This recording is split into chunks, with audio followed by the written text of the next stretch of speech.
하나님께서 이스라엘 백성들을 구원하시는 구원 역사 속에는 우리의 강함과 또 우리의 대단한 능력과 실력을 가지고 하나님이 구원 역사를 일으키시기보다는 때로 약함과 부족함들을 통해서라도 하나님의 능력만으로 충분히 구원하시는 하나님의 구원 역사를 기록해 두고 있습니다. 하나님이 사사시대에 역사하시는 방식도 그렇습니다. 사사들을 세워서 하나님이 이스라엘 백성들을 구원하시기까지 믿음의 용사들을 세우시고 사사들을 통해서 하나님의 큰 일들을 이루시지만 그들의 손에 들려있는 그런 강력한 도구 혹은 구원의 도구라고 말하는 것들은 그리 대단하지 않은 것들입니다. 가장 대표적인 것이 사사기 3장에 서두에 기록되어져 있는 삼갈이라고 하는 사사의 손에 들려져 있는 무기입니다. 무엇을 들고 있었을까요? 3장 31절 말씀에 보면 소모는 막대기라고 기록하고 있죠. 우리가 이전에 보았던 내용입니다. 그런 보잘것없는 소모는 막대기로 이스라엘 백성들을 구원했던 하나님의 구원 역사로 시작되어서 기드온의 전쟁에서는 300명의 하나님의 사람들이 그 손에 든 횃불과 항아리만으로도 하나님의 큰 전쟁에서의 승리의 역사를 써내려갔던 것을 보았습니다. 삼손의 손에 들려져 있는 것도 그리 대단치 않은 것들이었고 심지어 그 손에 아무것도 없었던 적도 있습니다. 그만큼 사사기 역사를 통해서 하나님이 일으키려고 하는 구원 역사는 철저히 인간의 역사와 다르다라고 하는 사실을 보여줍니다. 인간의 역사 속에는 끊임없이 많은 것을 쌓아야 하고 대단하고 강력한 것이 있어야 우리 인생이 승리의 역사로 종결된다는 것을 말하지만 하나님의 역사는 언제나 우리의 상식을 뛰어넘는, 그래서 우리가 기대하지 못했던 하나님의 역사가 오직 하나님의 능력으로 되어진다는 것을 잘 기록해 두고 있습니다. 특별히 삼손의 역사를 보면 한 개인의 삶의 스토리로만 보자면 참 얼토당토 않는 이야기들이 말씀으로 기록되어져 있는 것은 아닐까라고 하는 의구심을 갖게 하기도 합니다. 그러나 삼손의 역사는 철저히 한 개인의 역사이기 이전에 하나님께서 하나님의 방식으로 하나님의 사람을 통해 일으키신 구원 역사에 집중하고 있다는 관점을 가지고 보아야 합니다. 그러니까 지금 삼손은 자기 개인의 가정의 결혼이라고 하는 이런 과정을 통해서 자신의 원함과 자신의 분노를 표출하고 있는 것이 아니라 40년 가까이 무력한 상태로 블레셋 땅의 지배를 받고 있는 이스라엘 백성들의 이 연약함을 하나님께서 허락하신 그 거룩한 열정과 하나님이 허락하신 방편과 하나님의 영의 인도하심을 통해서 승리의 역사로 써내려가고 있다는 하나님 나라의 전쟁사로 보아야 한다는 것입니다.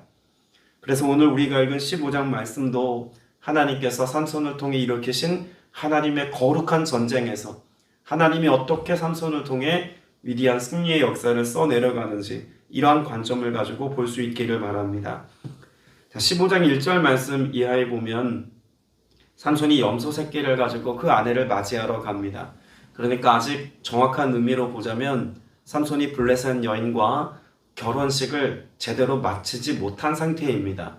유대의 전통을 따라서 약혼을 했고 7일간의 그런 축제를 통하여서 결혼의 마지막 날까지를 다 보내어야 그래야 아내로 맞아들일 수 있는데 7일째 되는 날 그런 아내로 맞아들이지 못하는 어떤 사건이 있었음을 어제 14장 말씀을 통해서 보았죠. 그리고 뒤늦게 삼손은 아내를 맞이하기 위해서 염소 새끼를 가지고 그 아내를 찾기 위해 갑니다. 아내를 데리러 가는 모습이죠. 그와 같은 모습이 있었지만 결국 그의 장인이 삼손을 들어오지 못하도록 합니다. 결국 결혼식의 모든 과정이 거의 다 끝났지만 그러나 정작 아내를 맞아들이지 못하고 심지어 그 아내로 맞아들이기로 한 이 여인을 그 친구에게 빼앗기는 장면의 말씀이 기록되어져 있죠. 삼손은 이 일을 근거로 해서 블레셋 사람들을 쳐 죽일 수 있는 어떤 근거를 만들었다고 볼 수 있습니다. 삼손 개인의 삶의 모습을 놓고 보자면 이 일은 억울하고 또 분노로 가득한 일입니다. 그러나 하나님이 이스라엘 백성들을 구원하시기 위한 하나의 관점에서 보자면 하나님이 블레셋 사람들을 징벌하시고 이들을 심판하실 수 있는 정당한 이유가 구비되었고 만들어졌다라고도 볼 수 있다는 이야기입니다. 삼손은 이 일을 계기로 해서 어떤 일을 벌입니까? 3절 이하 말씀에 보면 내가 블레셋 사람들을 해할지라도 내게 허물이 없을 것이다 라고 이야기를 합니다. 그러니까 정당한 사유를 가지고 지금 블레셋 사람들과 대적하게 되었음을 선포하죠. 그리고 4절에서는 여우 300마리를 잡아 가지고 옵니다. 당시에 여우 300마리를 한 사람이 잡을 수 있다는 것 자체가 상식 밖의 일처럼 여겨지기도 합니다. 얼마간의 기간이 걸려서 상당 시간 여우 300마리를 붙잡았다면 이 납득이 가는 이야기지만, 그러나 하루아침에 여우 300마리를, 그것도 누군가에게 가서 빼앗아 온 것도 아니고 갑자기 그런 유대 땅에 있는 혹은 팔레스타인 지역에 있는 300마리 여우를 잡아온다는 것 자체도 상식적으로 납득되지 않는 일입니다. 그렇게 여우 300마리를 붙들어 옵니다. 그 300마리 여우의 꼬리에다가 불을 붙이고 그리고 뛰어다니게 해서 블레셋 지역에 있었던 모든 곡식단과 그 모든 밀 수확하는 시기에 수확을 앞두고 있는 밀밭을 다 불살라 버립니다. 여러분, 여기에서 우리는 지금 이 일이 삼손 한 개인의 분노나 삼손 한 개인이 저지른 일로 보기에 합당치 않다는 이유들을 발견하게 됩니다. 첫째는 여우 300마리라고 하는 숫자가 하나님이 삼손으로 하여금 여우 300마리를 붙잡도록 하나님이 몰아오셨다고 보아야 합당할 해석이 될 겁니다. 갑자기 삼손이 여우 300마리를 어떻게 발견하겠습니까? 하나님이 몰아오신 거죠. 그리고 삼손은 그런 여우들을 붙잡았습니다. 그리고 이것을 곡식단에 불 지르는 도구로 사용하고 있는 것을 볼 수 있는데, 당시 블레셋이라고 하는 지역의 지리적인 특징을 보면 삼손이 저지른 이 일이 얼마나 엄청난 일인지를 알 수가 있습니다. 대부분 산지였습니다. 블레셋 지역은 산지였고 농사를 짓기에 합당한 땅은 매우 제한적이었습니다. 그래서 약탈을 일삼았죠. 그런데 이 블레셋 사람들이 지금 밀 수확하는 시기에 이 곡식단을 모았고 아직 배지 않은 그런 곡식들이 많이 있다는 이야기는 그들이 거둘 수 있는 그런 블레셋 사람들이 먹거리로 삼을 수 있는 곡식 대부분이 지금 여우 300마리에 의해서 완전히 다 불태워지고 소멸되었다라고 하는 사건으로 이해할 수 있다는 이야기입니다. 여러분, 이것은요, 지금 하나님이 하나님의 능력으로 블레셋과 전쟁을 벌이고 계신 장면입니다. 왜 하나님이 이와 같은 방법으로 전쟁을 벌이셔야만 했을까요? 사실 그것이 더 중요한 이슈입니다. 이스라엘 백성들은 블레셋에게 40년 가까이 지배를 받았습니다. 때문에 그들을 통치하고 다스리시는 주권자가 하나님이신 것조차 잊어버렸습니다. 그래서 나중에 11절 이하 말씀에 보면 블레셋 사람들이 지금 삼손을 잡아들이려고 할 때 유다 사람들을 이용하죠. 그때 유다 지파 사람들이 블레셋 사람들에 대하여서 어떻게 평가를 내립니까? 11절 말씀에 보면 내가 어찌하여 우리에게 이같이 행하느냐 하니 삼손이 그들에게 이르되 라고 하는 그 말씀 앞에 우리를 다스리는 줄 알지 못하느냐 라고 하는 말의 설명이 기록되어져 있습니다. 그러니까 유다 지파 사람들에게 지금 각인되어져 있는 사실, 그들의 마음의 중심에는 하나님이 이스라엘을 다스린다가 아니라 누가 이스라엘을 다스리고 있는 겁니까? 블레셋입니다. 때문에 이 블레셋의 지배를 받고 있는 동안 그들의 삶에 뭐가 사라졌을까요? 야훼 신앙이 사라졌습니다. 하나님의 일하심과 하나님의 능력으로 하나님이 일으키시는 구원 역사가 있다는 것을 상실한 채로 살아온 이런 이스라엘 백성들의 영적인 민낯이 온전히 드러나는 장면이죠. 그럼 이후에 드러나는 이 장면의 말씀을 놓고 보자면 하나님께서 여우 300마리를 모으시고 또 그래서 이를 통해서 삼손과 더불어 블레셋 진영 가운데 그 모든 전쟁에서 그 먹거리들을 다 제하심을 통해 승리의 역사를 써내려가는 이 사건은요, 하나님이 싸우신다는 사실을 보여주는 장면입니다. 삼손이 왜 갑자기 여우 300마리 꼬리에다가 불을 붙였을까?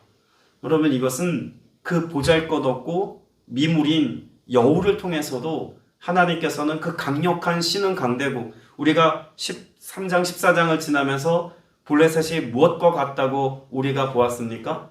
젊은 사자 같다는 모습을 우리가 보지 않았습니까? 여러분, 젊은 사자에게 여우 300마리는 정말 아무것도 아닌 것처럼 블레셋이라고 하는 강대국에 대하여서 여우 300마리는 보잘것없는 숫자이고 보잘것없는 대상입니다. 그런데 이 싸움에서 하나님께서 여우 300마리를 통해 이기게 하신 사건을 통해서 이스라엘 백성들에게 지금 보여주고 계시다라고 말할 수 있는 거죠. 뭘 보여주고 계신 겁니까? 하나님은 여전히 일하고 계신다. 하나님은 여전히 블레셋과의 싸움을 진행 중에 계시고 지금이 하나님의 승리의 때다라고 하는 것을 보여주고 계십니다. 그리고 그 백성들이 무력하여 아무것도 못하는 그때에도 하나님은 이 미물을 통해서도 이스라엘을 구원하시기 위한 하나님의 권능의 역사를 삼손과 더불어 이어가고 있다는 사실을 보게 하신 것입니다. 하나님은 이 놀라운 승리의 역사를 통해서 이스라엘 백성들이 깨어나기를 원하셨습니다. 블레셋의 속박과 억압에 짓눌려 살아갔던 그들의 익숙한 삶을 청산하고 하나님 앞에 탄식하고 무릎 꿇고 기도하여서 그들의 부르짖음과 그들의 간구를 통해서 이제는 여호와 같은 미물이 아니라 그 백성들이 여호와 앞에 군사와 같이 일어나 블레셋과 대항하고 여호와의 승리를 그들의 은혜로 그들의 삶의 큰 능력으로 하나님과 함께 하심으로 이루어가기를 하나님은 바라셨습니다. 여러분, 우리에게도 하나님은 동일한 영적 기대감을 가지고 오늘 말씀하십니다.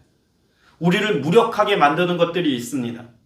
우리 영적인 삶을 더욱더 담대하게 하고 믿음의 시선으로 바라보게 하는 이 모든 것들을 무력화시키는 세상의 가치와 세상의 문화와 세상에 익숙한 것들이 있다는 이야기입니다. 어쩌면 우리의 삶에 그 세속화가 너무나 익숙한 것이 되어서 우리가 분별하지 못한 채 하나님의 역사하심이 진행되고 있는 때에도 하나님의 전쟁과 하나님의 구원 역사와 하나님의 능력의 나타남을 무감각하게 알지 못한 채 오늘을 살아가고 있어서 하나님의 구원 역사에 동참하지 못하는 일들이 우리에게도 있을 수 있다는 이야기입니다.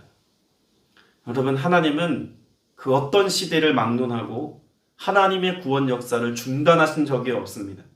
성경이 기록되어져 있는 이 시대, 이 상황과 이 조건에만이 아니라 예수 그리스도께서 십자가에 달리신 그 무력한 십자가로 하나님의 구원 역사를 이루셨을 때만이 아니라 지금도 하나님의 구원 역사는 진행 중에 있습니다. 우리 손에 들려져 있는 그 대단치 않은 것들을 통해서도 하나님은 구원 역사를 이루기를 기뻐하시고 우리가 하나님의 은혜를 갈망하면 반드시 하나님은 우리의 약한 중에도 그 강함을 나타내심을 통한 하나님의 구원 역사를 우리로 보게 하신다는 이야기입니다. 여러분, 여기 여우 300마리보다 사실 더 연약한 도구로 쓰여졌던 것이 있다면 무엇일까요? 저는 예수 그리스도의 십자가를 생각합니다. 예수님이 진 십자가는 정말 수치스러움의 대명사 아닙니까? 예수 그리스도의 십자가는 구원을 이루는 도구로는 가장 적합하지 않은 도구 중에 하나라고 말할 수 있을 법한 것입니다. 그런데 하나님께서는 그 수치스럽게 여기고 무력하게 짝이 없는 십자가의 예수 그리스도를 못 박아 죽게 하심을 통해서 죄의 문제를 해결하셨습니다. 그리고 예수 그리스도의 죽음은 부활로 이어졌고 이를 통한 우리에게 구원 역사는 도무지 우리가 생각지도 못했던 하나님의 구원 역사의 승리의 방편이었습니다. 지금도 때문에 우리는 예수 그리스도의 십자가 대속의 은혜를 찬송하고 또 그 은혜를 우리는 생각하며 나아가지 않습니까? 하나님이 우리를 구원의 은혜 가운데 두시기까지 하나님이 사용하시는 도구는 우리의 상식을 뛰어넘는 것임을 우리는 이 말씀을 통해서 알 수 있다는 이야기입니다.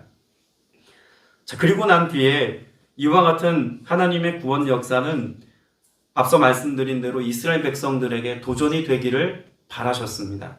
그런데 9절 이하 말씀에 보니까요, 블레셋 사람이 어디에 진을 쳤다고 기록하고 있을까요? 삼손의 이 사건을 빌미 삼아서 블레셋 사람들은 유다 지파를 지금 둘러 진치고 있다는 말씀이 9절에 기록되어져 있습니다. 사사기가 처음 기록되어져 있을 당시, 그러니까 사사기 1장의 내용만 보더라도 이 유다 지파 사람들의 지금 이 사사기 15장에 기록되어져 있는 이 반응은요, 도무지 상상을 초월하는 반응입니다. 자, 1장 말씀을 좀 볼게요. 사사기 1장으로 돌아가셔서 1장 말씀에 보면 여호수아가 죽고 난 이후에 이스라엘 자손이 누가 먼저 가나안 족속과 싸우겠습니까? 라고 하는 질문으로 사사기 1장 1절이 시작되죠. 그때 여호와께서 선택하셨던 지파가 어느 지파입니까? 유다 지파입니다. 그리고 유다 지파에게 하나님이 말씀하십니다. 보라, 내가 이 땅을 그의 손에 넘겨주었노라. 그리고 4절에 보면 유다가 올라가 여호와께서 가나안 족속과 브리스 족속을 그들의 손에 넘겨주셨다고 말씀하죠. 그리고 베색에서 10,000명을 죽이는 큰 승리의 역사를 이 유다 지파가 써내려갔습니다. 뭔가 그들의 손에 대단한 게 있어서가 아니라 그들이 전쟁의 현장 가운데 나아가기까지 유일하게 가졌던 것이라고 말할 수 있는 것은 무엇뿐이었습니까? 여호와의 명령이고 말씀이었습니다. 그 말씀에 의지하여서 하나님과 더불어 나아가 싸웠더니 가나안 일족을 그들이 진멸하고 그 땅을 차지하기까지의 역사를 바로 유다 지파가 열어갔다는 이야기입니다. 자, 그런데 오늘 동일한 그 유다 지파가 동일한 그 산지 지역에 있었던 블레셋 사람들과 대면했습니다. 그리고 그 블레셋 사람들이 유다 진영을 둘러 진쳤을 때 유다 사람들의 반응은 어땠을까요? 삼손으로 인하여서 어려움을 겪고 있는 이때에 블레셋 사람들이 삼손을 요구하니 이전 같았다면 아마 성경에 기록된 내용과는 좀 다른 반응을 보였어야 옳을 겁니다. 너희가 우리를 하찮게 여기느냐? 어떻게 우리 동족의 목숨을, 하나님이 세운 사사의 목숨을 우리에게 요청하느냐? 우리가 더불어 너희와 싸우리라. 여호와의 이름으로 너희를 대적하리라. 이런 믿음의 고백과 선포가 그들의 입술을 통해서 고백되어야 좋을 것 같습니다. 그러나 유다 지파 사람들은 어떻게 반응합니까? 군사를 모읍니다. 3,000명이나 되는 군사를 모아서 삼손 한 사람을 잡아서 블레셋 사람들에게 넘겨주기 위해서 지금 삼손에게로 향하고 있는 모습을 볼 수 있습니다. 여러분, 우리가 삼손의 이 모든 역사는 앞에 전제했던 것처럼 지금 삼손 한 사람의 개인사가 아니라 어떤 일들이 진행되어지고 있다고요? 여호와의 전쟁입니다. 그리고 하나님이 쓰시는 도구가 다름 아닌 삼손이죠. 그렇다면 유다는 여호와 편에, 삼손 편에 서 있어야 옳습니다. 그런데 3,000명의 군사를 모으고도 블레셋과 대적하는 것이 아니라 도리어 삼손을 잡아다 블레셋에게 넘기려 하는 이 일에 참여하고 있다는 이야기죠. 여러분, 오늘 우리 믿음의 사람들에게 하나님이 말씀하시는 그런 이 말씀을 통한 교훈이 있다면 무엇일까요? 오늘 우리의 삶에 무력함을 점검하기를 원하십니다. 1장에 기록되어져 있는 유다 지파 그 모습이 오늘 우리에게 기대되어지는 하나님의 마음이라면 지금 하나님께서 안타깝게 바라보시는 사사기 15장의 유다 지파는 오늘 우리의 현주소일 수 있다는 이야기입니다. 영적으로 무력하여서 알지 못하는 사이에 세상과 동화되어서 세속화의 정점을 지나고 있는 오늘의 때의 모습을 우리는 어렵지 않게 볼 수 있기 때문에 그렇습니다. 하나님의 전쟁, 하나님이 앞서 행하시는 하나님의 역사가 희미해졌습니다. 그건 하나님의 역사가 중단되었기 때문이 아니라 우리의 믿음의 눈이 가리워져서 마치 블레셋 땅에 40년 가까이 지배를 받는 것에 익숙해져서 하나님의 말씀도 들리지 아니하고 하나님의 역사는 오직 삼손 한 사람에게만 보여지는 것처럼 지금 드러나 있는 이 시대적인 상황이 오늘의 모습과 닮았다는 것은 지나친 해석이지 않을 것이라 생각됩니다. 때문에 오늘 저와 여러분이 이 말씀 앞에서 믿음의 결단을 가지고 기도할 수 있어야 합니다. 하나님의 구원 역사는 오늘의 때에도 계속되어지고 있는데 그 하나님의 구원 역사에 오늘 내가 참여하기까지 하나님의 일하심을 믿음의 눈으로 보게 하여 주옵소서. 이것이 우리의 기도가 되어야 합니다. 그리고 더불어 삼손의 삶의 특징적인 것이 있죠. 이 하나님의 구원 역사가 삼손에게 분별되어지고 보여졌던 이유가 무엇입니까? 오늘 14절의 말씀에도 보면 여호와의 영이 삼손에게 갑자기 임하시매라고 하는 말씀이 다시 반복됩니다. 삼손이 사사로 사역할 때 그 삼손에게 이 하나님의 구원 역사가 보였던 이유, 남들에게 보이지 않았던 구원 역사에 삼손이 참여하여서 거룩한 하나님의 전쟁을 치르고 있는 이유, 그 단 하나의 이유를 꼽자면 여호와의 영이 삼손에게 임하였기 때문에 가능했던 일인 겁니다. 오늘 저와 여러분이 시대를 분별하고 하나님의 말씀에 합당한 삶을 여전히 살아가려면 우리에게도 하나님의 영이 임하여 계셔야 할 줄로 믿습니다.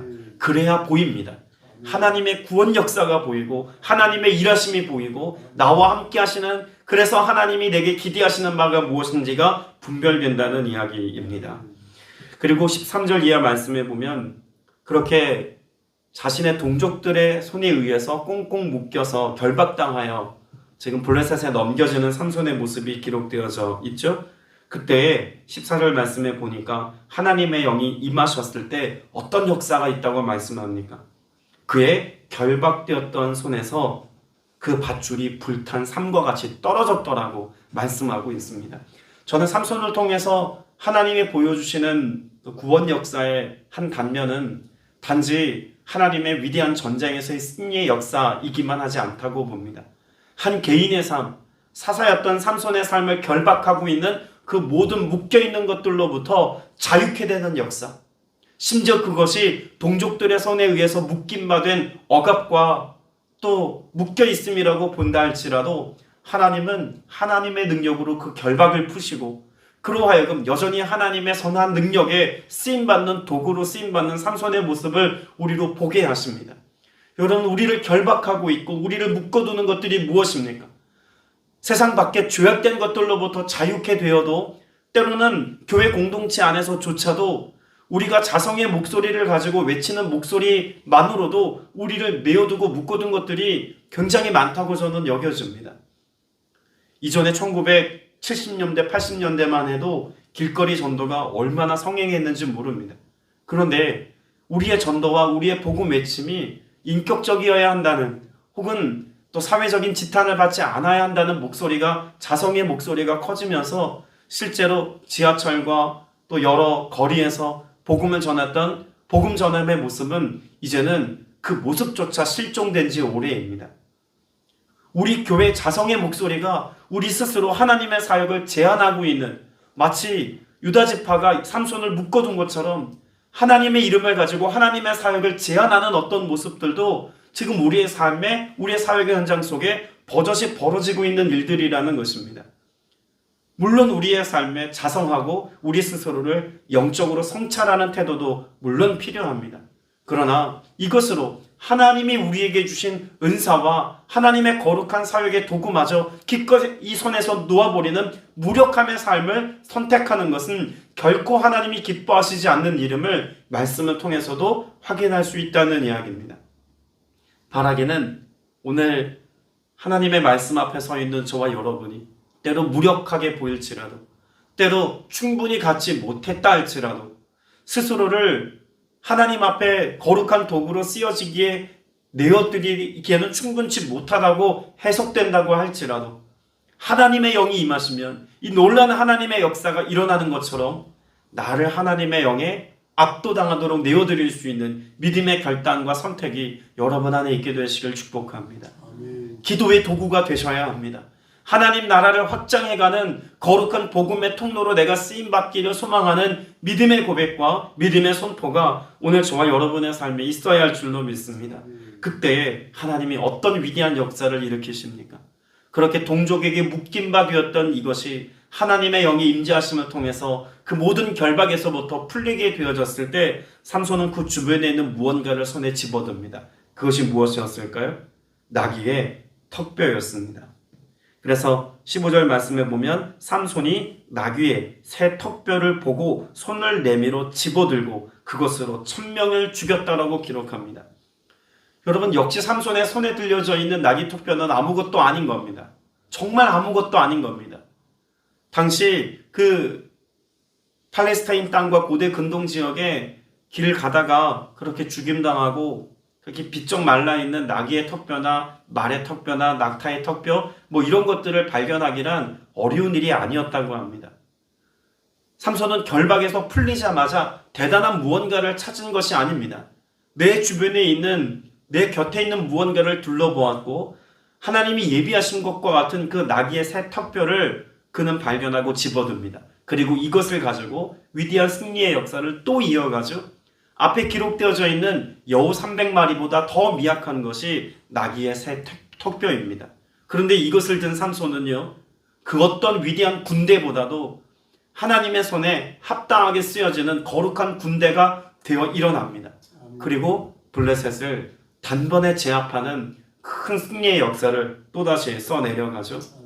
여러분, 이 중심에 우리가 한 가지 아주 중요한 구절을 읽어볼 텐데요.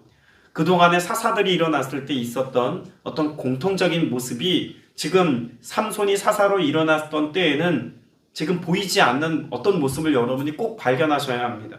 자, 18절 말씀을 같이 한번 읽어보겠습니다. 18절입니다. 시작. 삼손이 심히 목이 말라 여호와께 부르짖어 이르되 주께서 종의 손을 통하여 큰 구원을 베푸셨사오니 내가 이제 목말라 죽어서 할례받지 못한 자들의 손에 떨어지겠나이다 하니. 여러분이 18절 말씀에서 이전에 사사들이 일어났을 때 보여주었던 계속 반복되었던 한 가지 중요한 패턴이 사라졌다가 삼손에 의해서 회복된 모습을 보실 수 있어야 합니다. 과거 이스라엘 백성들이 사사들이 일어날 때 여호와 앞에 악을 행하였죠. 그리고 하나님이 심판의 도구로 여러 이방 민족들을 사용하십니다. 그때 이스라엘 백성들이 보였던 일관된 태도가 있었다면 무엇일까요? 여호와께 부르짖어입니다. 그런데 삼손이 사사로 일어났던 시대에는 무엇이 없었냐면 여호와께 부르짖어의 항목이 빠져 있습니다. 여러분, 이 말씀 가운데서 오직 여호와께 부르짖고 있는 한 사람이 보이십니까? 그 백성들 전체가 여호와께 부르짖는 것을 잊어버렸습니다. 다시 말해서 기도의 능력을 상실한 시대, 하나님 앞에 엎드려 하나님의 도우심을 구하심을 무엇인지 모른 채 살아가고 있는 시대, 그 시대에 유일하게 여호와께 부르짖고 있는 한 사람을 봅니다. 삼손입니다. 여러분, 오늘 저와 여러분이 이곳에 모여서 기도하고 예배하는 것, 또 오늘 화요일날 모여서 우리가 중보기도도 합니다만, 여러분, 그 기도의 자리에 우리가 서 있는 것이 때로는 정말 보잘것없는 일처럼, 무력한 일처럼 여겨질 수도 있습니다. 그러나 하나님은 한 사람이 여호와께 부르짖는 것만으로도 이스라엘 백성 전체를 구원하는 하나님의 구원 역사로 사용하십니다. 그렇다면 오늘 이 하루 여러분이 믿음의 자리에서 오늘 기도하는 이 기도와 간구를 통해서 하나님이 일으키실 그 위대한 역사는요, 우리가 상상치 못할 하나님의 크고 놀라운 일들이 될 수 있음을 여러분 믿고 기도하게 되시기를 바랍니다. 그 기도를 통해 하나님은 오늘 저와 여러분의 삶에, 가정에, 교회에, 더불어 이 나라와 이 민족 위에 우리가 알지 못하는 크고 놀라운 하나님의 큰 구원의 역사를 이어가실 줄로 믿습니다. 삼손은 이와 같은 하나님의 구원 역사를 일으키고도 내가 이제 목말라 죽어서라는 고백을 합니다. 여러분, 왜 이 구절이 함께 기록되어져 있을까요? 그 부르짖는 한 사람, 하나님의 구원의 도구로 쓰임받는 이 한 사람은 육체적인 한계와 연약함과 여전히 마주한 우리와 똑같은 한 인간임을 정확하게 보여주는 말씀이죠. 이 말씀 속에서 저와 여러분도 충분히 삼손과 같이 여호와의 영에 임재하심을 통해서, 그래서 그 영에 붙들림 받으려 기도할 때 하나님은 우리를 통해서 여전히 하나님의 구원 역사를 이루어 가심을 보여주고 계신 겁니다. 오늘 그렇게 기도함으로 쓰임받는 여러분 되시고 하나님의 나라를 확장해가고 하나님의 구원 역사를 이루어가는 도구로 쓰임받는 여러분 되시길 주님의 이름으로 축복합니다. 기도드리겠습니다. 은혜가 풍성하신 아버지 하나님, 내 삶의 주변에 가까이에 있는 것들은 어쩌면 보잘것없는 것들일 수 있음을 인정합니다. 어쩌면 우리의 삶이 목말라 죽겠노라고 외치고 있는 삼손처럼 우리의 한계와 우리의 자금과 우리의 부족함과 마주하여서 어쩌면 오늘 우리의 피곤하고 지치고 힘겨운 삶을 토로하고 있는지도 모릅니다. 그러나 우리가 여호와께 부르짖을 때, 그래서 하나님의 영의 인도하심과 그 압도당함을 통하여 나아갈 때 우리의 기도와 성령의 인도하심을 따라 쓰여지게 될 하나님의 구원 역사는 놀라운 하나님의 승리의 역사인 것을 믿습니다. 오늘도 주의 도심을 구하며 간구하오니 하나님 하시고자 하시는 하나님의 역사가 오늘 여기 모여 기도하는 주의 권속들을 통하여 주님이 세우신 성복 순복음교회를 통하여 하나님의 위대한 역사로 그 구원의 역사로 나타날 수 있도록 주님의 은총 베풀어 주시옵소서. 주님 앞에 우리의 삶을 드리우니 주님의 것 된 우리의 삶을 통해서 하나님이 하시고자 하시는 바로 그 일이 열매가 되고 응답이 될 수 있도록 권능으로 역사하여 주옵소서. 주께 감사드리옵고 우리 구주 예수 그리스도 이름으로 간절히 기도드렸사옵나이다. 아멘.